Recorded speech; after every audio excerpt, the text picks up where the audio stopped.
The storm arrived the way catastrophe always does in the north, without apology. By 6 in the evening, the city of Halverson had vanished beneath it.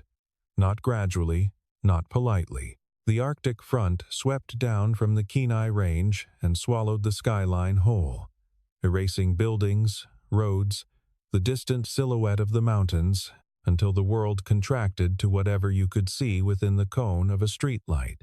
Snow moved sideways. Ice encased every surface it touched. The runway lights at Halverson Regional Airport glowed amber through the murk like something drowning.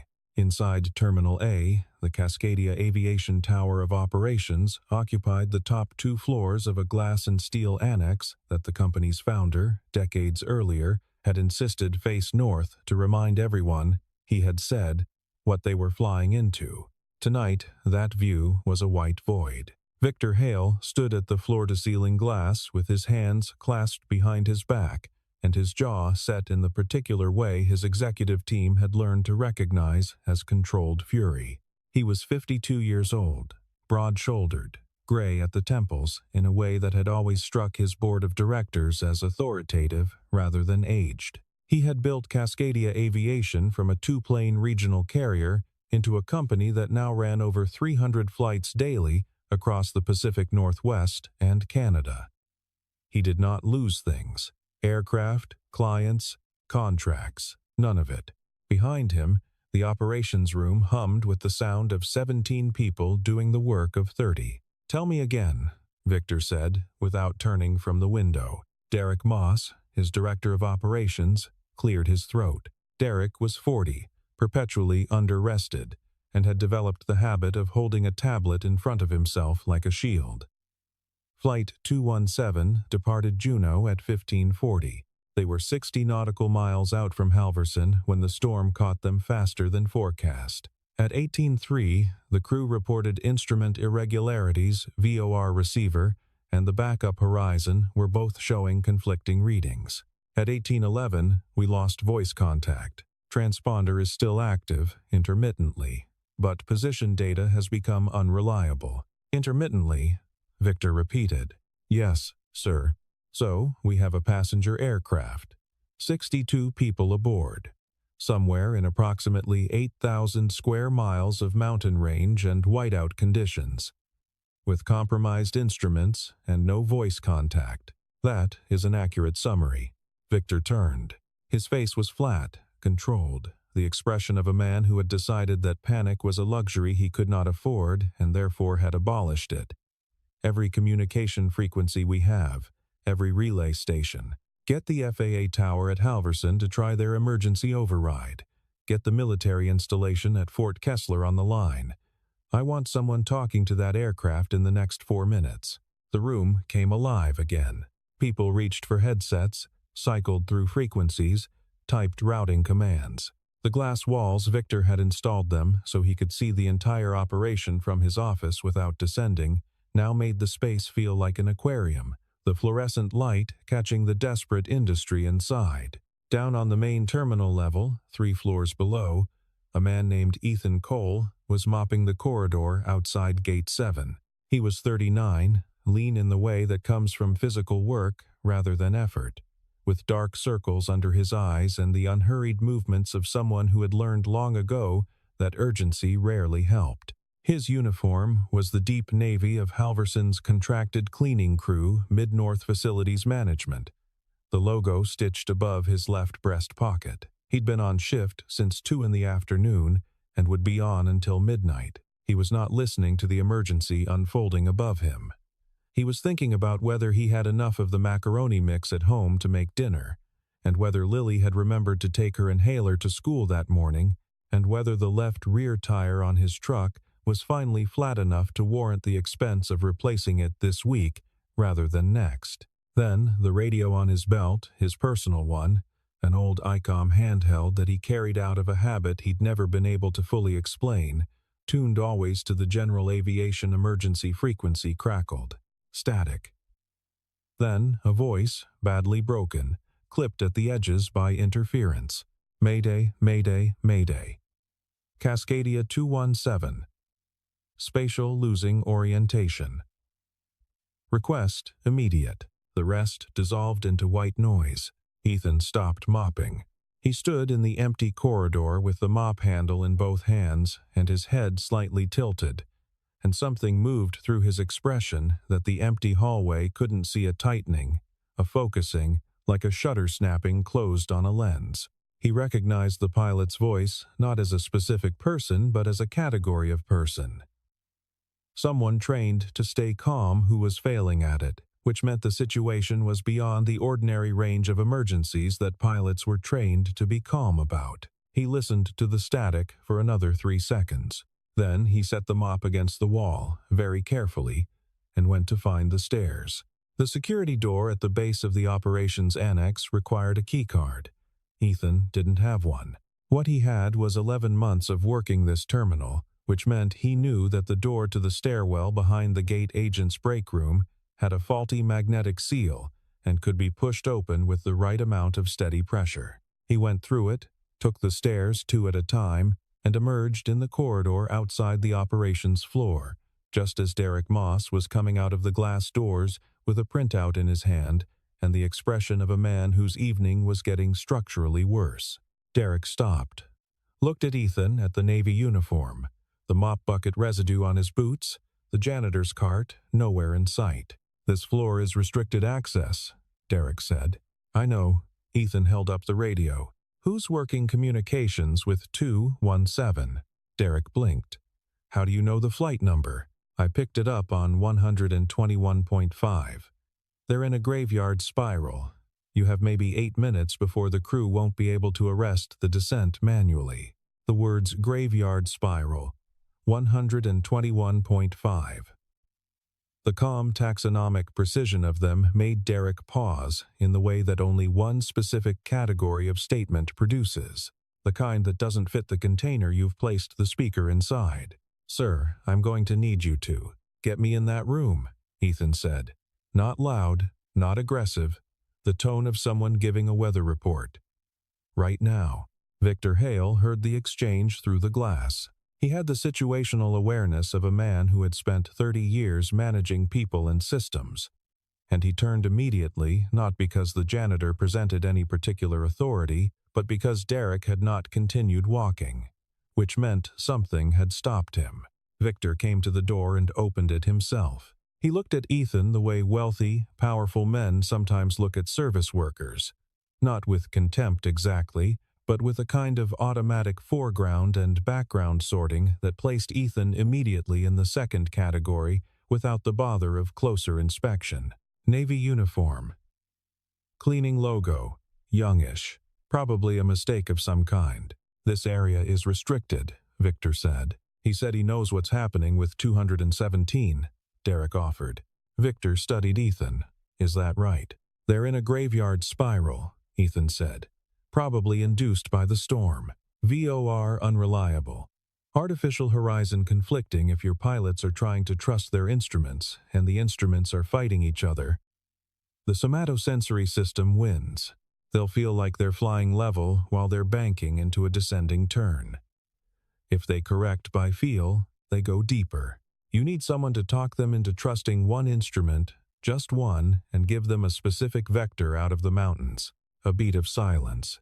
One of the communications officers had turned in her chair without meaning to. Victor's expression didn't change, but something shifted in his eyes, a recalibration. That's a specific diagnosis for someone whose primary qualification appears to be knowing which cleaning products not to mix. A few of the junior staff nearby tensed. Victor's voice wasn't mocking exactly. It was the tone of a man conducting a fast, brutal assessment. "You want to help us contact a distressed aircraft. What's your call sign, janitor?" The room had gone quiet in the way that rooms go quiet when something is happening that will be remembered. Ethan looked at Victor Hale without particular anger. He looked at him the way you might look at weather, noting it, filing it, finding it neither surprising nor personal. Then he reached up and keyed his handheld radio. "Cascadia 217, this is Cole. If you can hear me, key your transmitter twice. Static." The communications officer at Station 3 whispered something under her breath. Ethan walked through the door. The operations floor was larger than it looked. From outside, a long room of workstations, screens showing radar overlays and weather data and flight track histories, with a central console where the senior controllers worked. The glass wall ahead showed nothing but the storm and the amber glow of the field lights below. Victor followed Ethan in without acknowledging that he was doing so. At the central console, the lead controller, a woman named Patricia Stave, 22 years with Cascadia, the kind of professional who wore her competence without decoration, was cycling through emergency frequencies with the methodical patience of someone who had not yet given up but was beginning to understand the dimensions of the problem. She looked up when Ethan approached. He picked them up on 121.5, Derek said, coming up behind. They're keying. Patricia looked at Ethan for half a second. Uniform, access badge absent. The controlled expression of someone who was not panicking when perhaps they should be, and then she moved over. Not all the way, but enough. They haven't responded to voice, she said. We've been trying. They can hear you. The receiver may be functioning better than the transmitter. Ethan pulled the headset she offered and seated it. What was their last confirmed altitude? 11,400 feet at 18.9. That was the last clean transponder ping. The Halverson range runs to 9,200 on the eastern approach. If they've drifted east and they're descending. He did the arithmetic without a pause. What's the temperature aloft at 10,000 feet right now? Patricia checked her screen. -14 Celsius. They'll have ice buildup on the airframe. That affects the stall speed. The pilots need to know their indicated airspeed numbers are lying low. They need to add at least 8 knots to whatever the indicator says.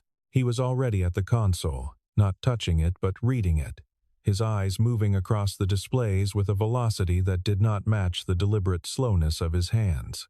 One of the junior controllers, a young man named Kobe Warren, 3 years in, good instincts, had pulled up the terrain map and was watching Ethan scan it. "What are you looking for?"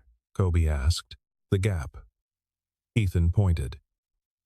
Halverson Range has a natural saddle at approximately 8,600 feet, here northwest of the primary summit.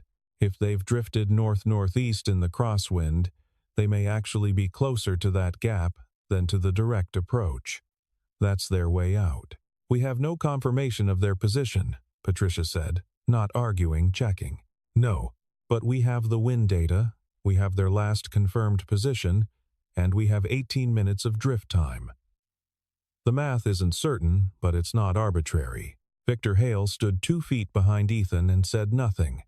His arms were crossed. His face was doing something complicated that his staff had never seen before, which was attending to someone else's expertise without the overlay of authority. "There's another problem," said Marcus Beale, the senior systems engineer, from the far end of the console. He was 45, careful, not given to catastrophizing. The fact that he said the words with no preamble made everyone turn. The ILS on runway 28 just went offline. Storm surge iced over the antenna array. "We have runway 10 visual only, and visibility down there is 600 feet. Patricia closed her eyes for 1 second. "Runway 10 at 600 feet visibility," Ethan said quietly. "Can the backup ILS be activated?" "Backup's been down for maintenance since Tuesday. We submitted the NOTAM." "I know what a NOTAM is." The correction was automatic, not sharp. He was already looking at the terrain map again. "Then they can't fly an instrument approach. We need to talk them down visual. That means getting them over the field at exactly the right altitude and heading before they can see anything." He looked at Patricia. "How good are your pilots?" Patricia met his eyes. "Captain Reynolds is 9,000 hours. The first officer is relatively junior, 400. Reynolds will be flying it." "Tell me everything about how Reynolds flies." Patricia hesitated for a fraction of a second, not because she doubted the question, but because she was a careful person, and careful people did not summarize the professional character of a colleague in 30 seconds without first determining whether the person asking deserved the information. She had determined that this person did. Walter Reynolds, 15 years with Cascadia. Before that, freight operations out of Nome. He's methodical. Not intuitive, he trusts checklists over instinct, which is good. Except in a situation where the checklist is giving him input that conflicts with itself, he'll be fighting the urge to run the abnormal procedure card again instead of accepting that the procedure card doesn't cover his current situation. So he'll want a procedure, Ethan said. Give him one. I'll give him exact numbers, headings, altitudes, airspeeds. I won't leave him anything to interpret. He can treat it as a checklist item. Confirm. Act. Confirm. Act. Patricia nodded. There was something in her face that was not quite relief. It was more specific than that. It was the recognition of competence by competence, which is one of the rarest and most instantaneous forms of human identification. Station 3, she said. It's yours. Patricia Stave had been in aviation for 22 years. She had worked alongside rescue coordinators, FAA investigators, military controllers who spoke in clipped acronyms and expected the world to follow. She had developed, over 2 decades, a finely calibrated instrument for distinguishing people who knew things from people who sounded like they knew things. She listened to Ethan for 40 seconds. Then she gave him the headset and stepped back fully. Ethan keyed the frequency. His voice changed, not louder, not softer, but different in texture. The way a musician is different the moment they touch an instrument they've played for years. Cascadia 217, this is Cole on guard. Acknowledge with 2 keys if you hear me. 2 bursts. Immediate. Good. Captain Reynolds, I need you to listen carefully and do exactly what I tell you. You have a known issue with multiple instrument conflicts. I need you to identify your turn coordinator, the inclinometer ball, not the gyroscopic indicator. It's the most mechanically simple instrument in your panel, and it's the one most likely to still be giving you accurate data. Do you have it in front of you? 2 keys for yes. 2 keys. Good. That ball is your truth right now. Everything else is noise. Your AI may be showing you a wings-level picture. Ignore it. Trust the ball. If the ball is centered, your wings are level. If it's not, correct toward center using the smallest input you can manage. Confirm you understand with 2 keys. 2 keys. In the room, no one breathed wrong. Your current heading is likely drifted northeast from your filed approach. I'm going to give you a vector that will take you through a terrain gap at 8,600 feet. You'll need to descend from your current altitude, but not yet. First, I need your airspeed. Whatever your indicator says right now, add 8 knots to it. You have airframe icing and your indicated airspeed is reading low. Add 8 knots to everything your approach speed, your stall margin, your final approach target. Do you understand? 2 keys. 2 keys. Ethan looked at the terrain screen. Kobe had overlaid the probable drift corridor in red. The saddle in the mountain range was visible as a thin, white line in the data, the place where the peaks dropped, where the air gap existed, where a pilot could thread through without seeing the mountains on either side. Cascadia 217, I want you to turn left to heading 285. Gentle input. Trust the ball, not your instincts.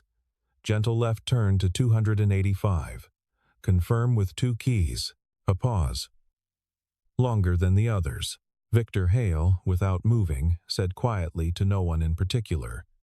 They're deciding whether to trust him. 2 keys. Good, you're doing exactly right. Maintain 285 and begin a 300 foot per minute descent. No faster. I need you to descend slowly and let me watch your altitude. Patricia. He turned. Give me the transponder feed. Patricia had it up. The blip, intermittent, stuttering, was moving. It was moving left on the display. It was moving toward the gap. They turned, Kobe said. It came out barely audible, like a prayer confirmed. They're at 10,800. Patricia said. Ethan keyed again. Cascadia 217, you're looking good on heading. Continue descent. You're going to pass through 9,000 feet in approximately 4 minutes. At that point, I'm going to ask you to look for a break in the cloud base to your left. The terrain gap will be there. Don't look for the runway yet, just look for the break. 2 keys, if you understand. 2 keys. Something happened in the room that was not celebration and not relief. It was the particular suspension of breath that occurs when a situation that has been spiraling downward pauses, just barely, and begins to turn the other way. Like a gyroscope stabilizing, like a pendulum reaching the farthest point of its swing. Victor uncrossed his arms. The next 14 minutes were the kind that collapse time. Later, Patricia would describe them to her husband that night as feeling simultaneously like 4 minutes and 4 hours, a subjective expansion that she had experienced exactly once before during a runway incursion incident at Seattle in her 9th year, when 2 aircraft had come within 200 feet of each other on a foggy morning and the world had slowed down to accommodate the crisis. This was worse and better at the same time. Worse because the aircraft was already in extremis, already committed to the mountains, the storm, the dark. Better because there was a man standing at the console who was not panicking and was not guessing and was not filling silence with the kind of procedural noise that people generate when they are competent but overwhelmed. 10,300 feet, Patricia called. Heading 283, 2 degrees right of my vector. Minor, Ethan keyed. 217. You've drifted 2 degrees right. Gentle correction to 285. Gentle. 2 keys. 2 keys. The blip adjusted. 10,100. Descending at approximately 280 feet per minute. Good. That's good. Into the headset. You're descending beautifully, Captain. Keep that rate. At 9,800 feet, I want you to start looking for the gap. It will appear as a darkening to your left. The cloud base will be lower over the saddle because of the terrain lift differential. You'll see it as a shadow more than a gap at first. Don't reach for it. Let it come to you. Kobe had pulled up the weather radar and overlaid the cloud base data. He turned his screen toward Ethan without being asked. Ethan glanced at it, nodded once. 9,900, Patricia said. Heading 285. Steady. 9,000 9,000. One of the other controllers had quietly walked to the door and opened it. In the corridor outside, 4 or 5 Cascadia employees, gate agents, an overnight supervisor, a woman in a catering uniform, had gathered in silence. Word had traveled in the way that word travels in airports, through the particular quality of stillness in the people who know something. Lobe. Ethan keyed. Captain Reynolds, you should be able to see the gap now. To your left. Don't alter heading yet. Just confirm you can see it. 2 keys if you have visual. Static. Static. Victor Hale stood perfectly still. 3 keys. Not 2. A pause and then 3. Ethan's jaw moved almost imperceptibly. Then, 3 keys means you're not certain. That's okay. Stay on 285. Stay on the descent rate. In 60 seconds, you'll be past the primary ridge line and the gap will be clear. Keep the ball centered. Trust the ball. Marcus Beale, at his station, pulled up a supplementary terrain overlay.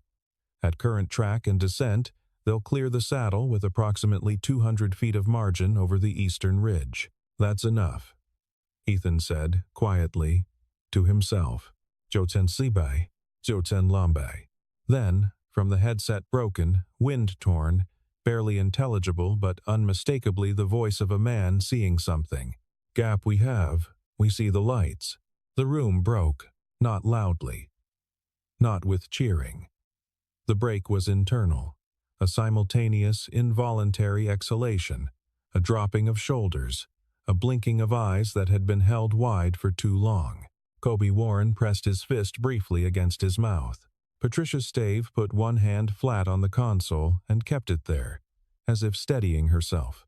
Victor Hale, for the first time in the 40 minutes since the crisis began, sat down. Ethan did not change expression. He keyed the radio. "Good. You have the field. Runway 10, wind 080 at 18, gusting 26. Add 15 knots to your VREF for the gust factor. Fly the approach, not the instruments. 2 keys when you have the runway in sight. 2 keys, sharp and certain. Then take it home, Captain. Take it home." 6 minutes later, Cascadia Flight 217 touched down on runway 10 at Halverson Regional Airport with 62 people aboard, all of them alive. When the wheels squeaked on the tarmac when Patricia called touchdown, 217 is down. 217 is down. The room's silence lasted another full second, as if everyone was waiting to make sure it was real, as if landing needed confirmation. Then the noise came. Half a dozen voices at once, someone saying, "Oh, thank God." Patricia turning to Kobe and gripping his arm. The people in the corridor audible through the open door. Ethan Cole set the headset down on the console. He turned, and in turning, was already orienting himself toward the door. Victor Hale moved faster than anyone expected. For a man of his age, his size, and the particular stillness he had been maintaining for the past 40 minutes, the speed with which he crossed the room and put himself between Ethan and the door was startling. Not aggressive, Victor was not a man who resorted to physical impositions, but deliberate in a way that made it clear the gesture was intentional and not negotiable. Ethan stopped. Looked at him. "No," Victor said. "Just the one word." Then, after a beat, "You don't get to walk away from that." The room had gone quiet again. Patricia and Kobe and Marcus, the controllers, the people in the corridor, all of them watching. "You did your job," Ethan said. "Your people did their jobs. The crew did theirs." "What's your name?" Victor asked. He knew from the radio, but he asked anyway. The way people ask when they need the confirmation to be direct and human. "Ethan Cole." "How long have you worked here, Ethan?" 11 months. "How long did you fly?" The pause that followed was the kind that contains history. Ethan looked at a point somewhere past Victor's shoulder. "Long enough." "That wasn't luck," Victor said. "That wasn't something you read in a book or learned on a simulator weekend. That was someone who has been in that seat, in that exact situation, at night, in a storm, with a crew that was close to losing it." He said it evenly, not as accusation, not as flattery, as a statement of observed fact. "Who trained you?" Ethan looked at him for a long moment.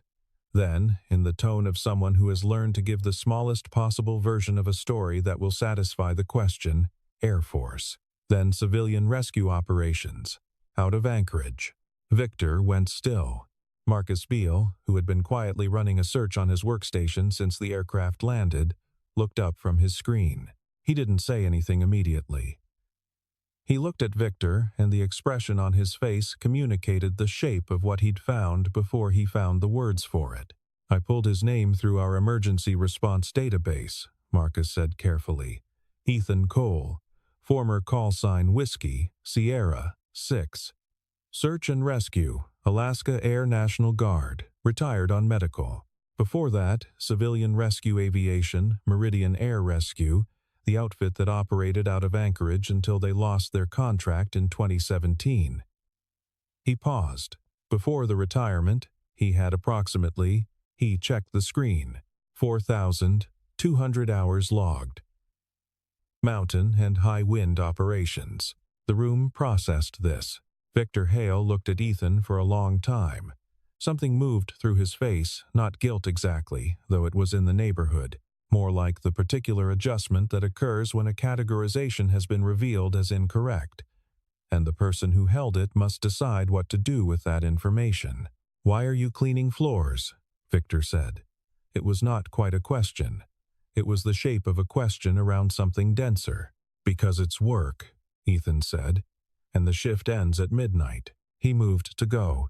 "Ethan." He stopped, but didn't turn. "I'll be here tomorrow," Victor said. "In this building. If you want to talk, Ethan nodded once the small, minimal acknowledgement of someone who has filed information without committing to it, and went through the door. He drove home through the storm. The truck's defrost was insufficient for the rate at which the windshield was icing, and he kept reaching up to clear it with his forearm. The motion automatic, practiced. The streets were almost empty. The storm had driven everyone inside 3 hours ago. What remained on the roads were the people who had no choice. His apartment was on the 3rd floor of a building on Carver Street, 6 blocks from the terminal, chosen originally because it was walking distance to work, and chosen again every year since, because moving cost money, and money was a resource with a great many prior claims on it. The building was clean, adequately heated, and had a landlord who fixed things within a week and didn't ask questions. These were not small virtues. He parked the truck and sat in it for a minute with the engine off, listening to the storm work on the metal above him. In 2019, he had been flying a rescue mission in the Alaska Range, a 3-person team stranded on a glacier above 9,000 feet. Second night of exposure, deteriorating fast. The weather window had been classified as marginal. Ethan's supervisor, a man named Gerald Poole, who had been in rescue aviation for 30 years, and whose judgment Ethan trusted completely, had signed the mission go. They found the team. They extracted 2 of the 3. The 3rd was already gone. On the return leg, 30 miles from base, the storm that had been classified as marginal reclassified itself as catastrophic in the space of 9 minutes. Wind shear at 7,000 feet. The aircraft, a modified Twin Otter, the workhorse of Alaskan rescue operations, was thrown laterally, and the right engine ingested ice and seized. Ethan had put it down on a frozen lake. He had saved his crew. Both of them walked out. The 2 surviving members of the stranded party survived. Ethan had a fractured sternum, a broken wrist, and a traumatic brain injury that took 8 months of rehabilitation and left him with a permanent vestibular disorder, a disruption in the inner ear's balance mechanisms that meant he could not reliably trust his own sense of orientation in conditions where visual reference was absent, the exact condition that made instrument-only flight, in anything less than perfect conditions, a risk he could no longer professionally assume. The FAA medical review had been thorough and not unkind. The examiner had told him, in the tone of someone delivering a verdict they had not written, that the standard was the standard, and the standard existed to protect not just pilots but everyone who flew with them. Ethan had thanked him and driven home.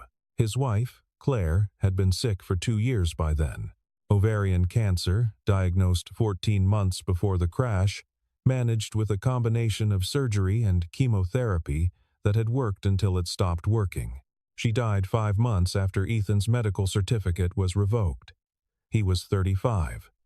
Lily was 2. He had not been back in a cockpit since, not because he was forbidden the medical restriction covered commercial operations, not simulation, not recreational flight with appropriate accommodations, but because flying without the full authority of his faculties, flying in a diminished capacity, flying as something other than what he had been that had seemed, in the years since, like a form of grief he wasn't prepared to undertake. Better to let it exist as a past, complete and sealed, than to return to it in a form he couldn't recognize. He thought sometimes about what Gerald Poole had said to him in the hospital, 3 days after the crash, when Ethan had been clear-headed enough to have the conversation they both knew they needed to have. Gerald had driven up from Anchorage in a rental car, which was how you knew the visit was personal rather than institutional, and he had sat in the plastic chair beside the bed and said, very directly, the way he said everything, "You made the right calls, every one of them. The storm didn't care." What Ethan had not said, then or since, was that the storm, caring or not caring, had very little to do with what he felt. He had felt responsible because he had accepted the mission in marginal weather, had trusted the forecast, had known at some level that marginal meant the edges were unclear. He had been right to go. The 3 people on the glacier were in real danger, and the window had been assessed correctly at the time. He had also paid a price that had rearranged his life entirely. Both of those things were true simultaneously, and he had learned, slowly, that reconciling them was not the project. Living inside the irresolvable tension of them was. Claire had understood this. She'd been a practical person, a nurse, which meant she spent her working hours in the vicinity of exactly this kind of irresolvable tension, and had developed a philosophy about it that was neither fatalistic nor falsely optimistic. She had told him, once, during the months of his rehabilitation, when he was angry in the specific way of someone who has had something taken that they didn't agree to give, "You saved 4 people. You'll grieve the career. You don't have to collapse them into each other."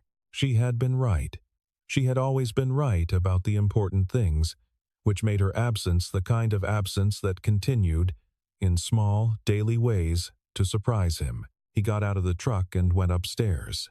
Mrs. Hartigan from 3B had Lily. This was the arrangement. On nights when Ethan worked past 8, Lily, who was 6, and who had opinions about this arrangement that she expressed with complete candor, went to Mrs. Hartigan's apartment, where she was given hot chocolate and allowed to watch nature documentaries past her normal bedtime, and was generally treated with the particular indulgence that retired grandmothers extend to the children of neighbors they have decided to adopt informally. Ethan knocked. Mrs. Hartigan opened the door, looked at him, and said, "Little bit. She's awake. She heard your truck." Lily was sitting on Mrs. Hartigan's couch in her pajamas, the ones with the small foxes on them, with a mug of something warm between her hands, and the specific alert expression of a child who has been awake past her bedtime, and is calculating whether to advertise this or conceal it. She was small for 6, dark-haired like her mother had been, with her father's eyes. She watched Ethan come through the door with the focused attention that children direct at people they are worried about and have been told not to show worry about. "Hi, Boog." "Hi, Dad." A pause. "You're late." "Storm." Mrs. Hartigan said something happened at the airport. Mrs. Hartigan, from the kitchen doorway, made a small apologetic gesture. "Something did happen," Ethan said. He sat down on the couch next to Lily, and she immediately migrated into the space between his arm and his ribs, which was where she preferred to be.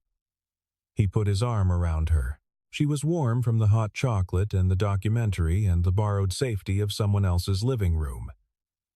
"A plane had some trouble in the storm, and we helped them land." "We?" "Some people at the airport."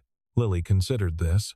She had a particular thinking expression, head slightly down, eyes slightly up, that was so purely her mother's that it sometimes stopped him mid-sentence. "Did you fly it?" she asked. "No, but you talked to them?" He looked at the side of her head. "Yeah. I talked to them." She nodded, with the gravity of a child who has filed this information in the folder where she keeps things she believes but doesn't fully understand yet. "Daddy?" she said. "Yeah. Do you miss it?" He was quiet for a moment. Outside, the storm was beginning to ease. He could hear the difference. The wind coming in lower bursts now, rather than the sustained howl of the past 4 hours. Through Mrs. Hartigan's window, a single streetlight had become visible again, the snow falling straight down through its cone for the first time all night. "Sometimes," he said. "Like when?" "Like nights like this." Lily was quiet. She drank the last of her hot chocolate. Then she leaned her head against him and said, with the absolute, unself-conscious directness of someone who hasn't yet learned to protect the people she loves from accurate statements, "I think you should." "Should what?" "Miss it. It's okay to miss things." She yawned. "Mrs. Rourke at school says it means they mattered." He held her a little tighter. The streetlight outside was steady now. The snow was falling straight down. He thanked Mrs. Hartigan, carried Lily back to the apartment, and put her to bed.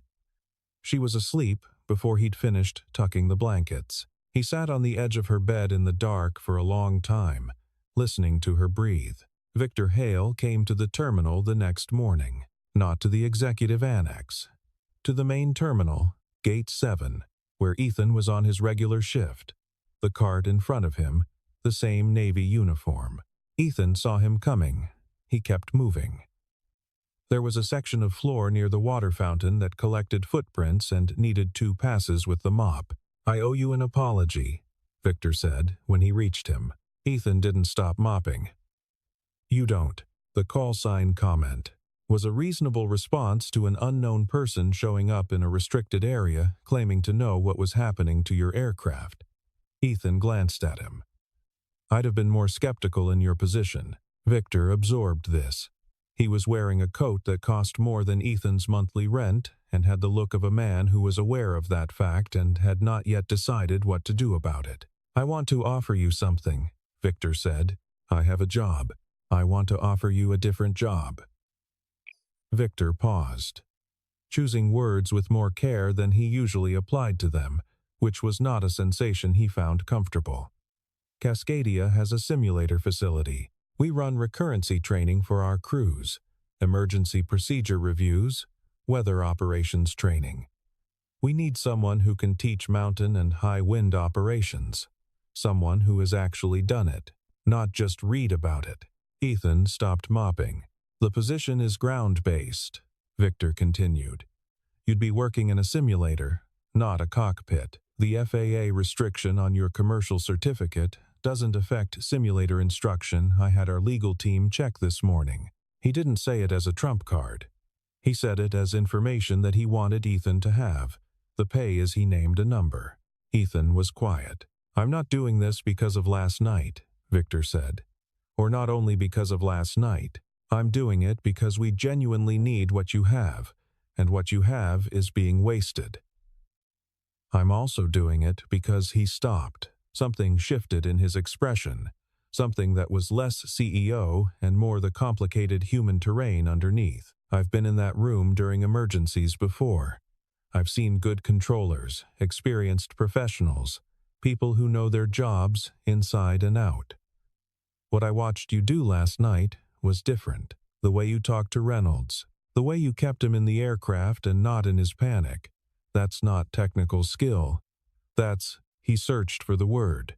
"It's something else." Ethan looked at the mop handle. Then, out the window, where the morning after the storm was clear and brutally cold, the mountains visible now on the northern horizon, sharp-edged and white against a sky of almost violent blue. "I have a condition," Ethan said. "Name it. My daughter's in school until 3.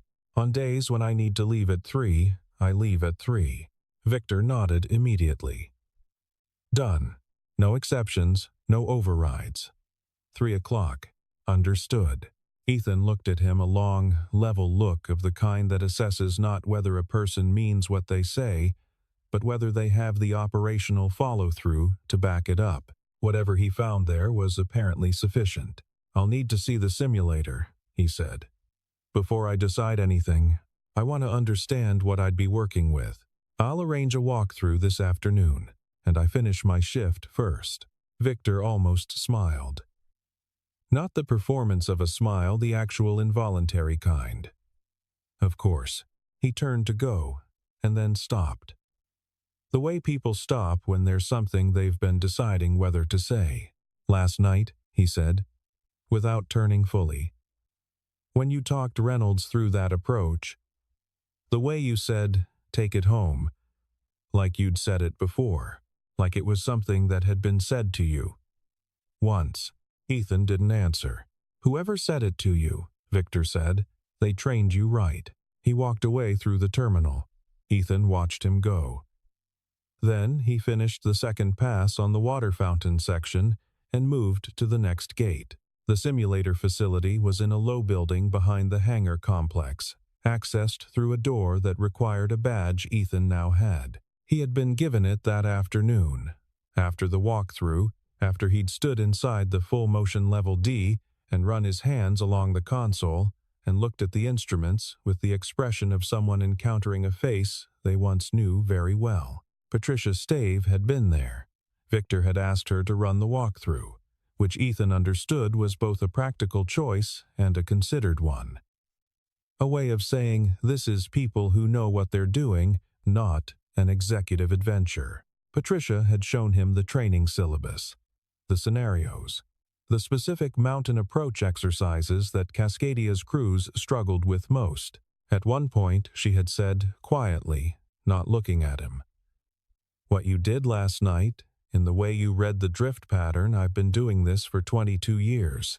That was one of the best bits of dead reckoning navigation I've ever seen in a non-radar environment." He had not known what to do with that, so he had nodded and kept looking at the syllabus. Now it was 6:30 inches the morning, 3 weeks later. Lily was at school. He had dropped her at 7:45, walked her to the door, watched her go in with her backpack that was slightly too large for her. He was in the simulator building alone.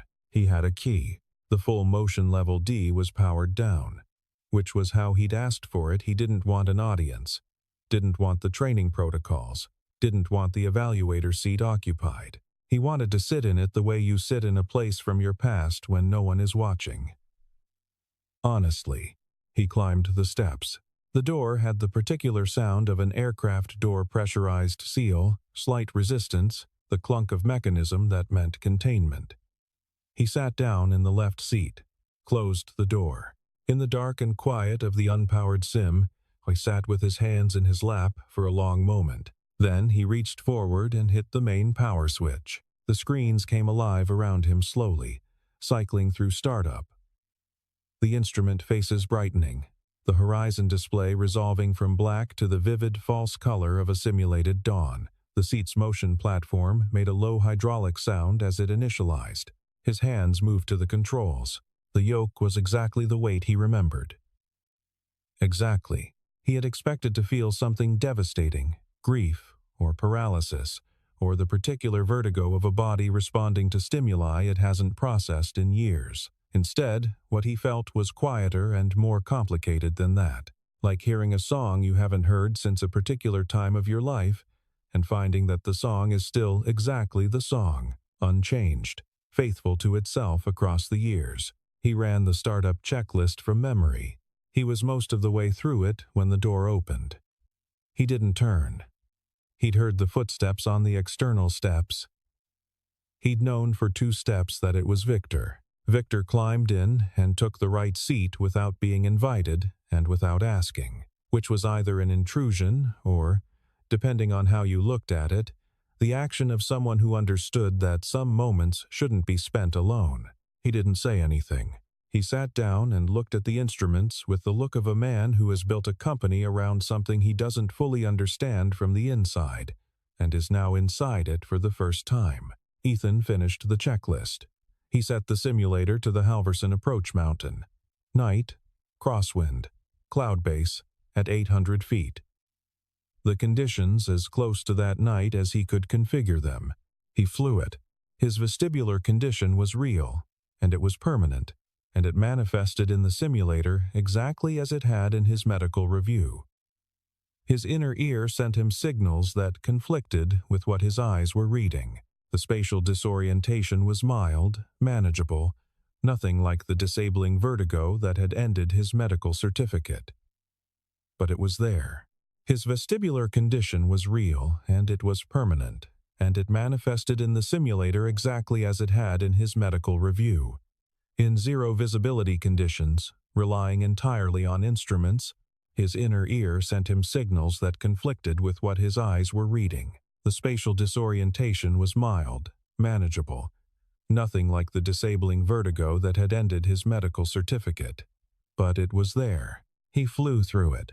He flew by what he knew, by the instruments he could trust, by the discipline of 4,000 hours that said, "The ball is your truth, the altimeter is your truth, your body will lie to you, so you do not listen to your body." He had been taught that in the Guard by a flight instructor named Beverly Marsh, a former naval aviator who flew with an intensity that felt almost like suppressed anger, which Ethan had eventually understood was not anger but concentration so deep it looked aggressive.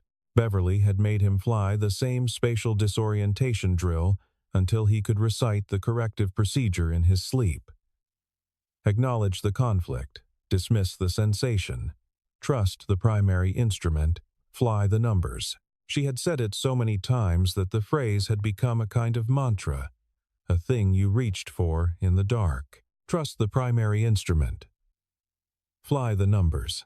He flew the Halverson approach in 800, foot ceiling and 22, not crosswind, and put the simulated aircraft on the runway centerline with a drift error of 12 feet. Victor, in the right seat, had not moved for 11 minutes. When the wheels hit, he exhaled slowly. Ethan powered down the motion platform and sat in the stillness of the spooling down hydraulics. "You can teach that," Victor said. "Some of it. The parts that matter." Ethan was quiet. He looked at the instrument panel, the horizon, the altimeter, the turn coordinator, its ball sitting precisely in the center of its arc. "My daughter asked me if I missed it," he said. "Last week." Victor waited. "She said it's okay to miss things, that it means they mattered. Smart kid. Her mother was smart."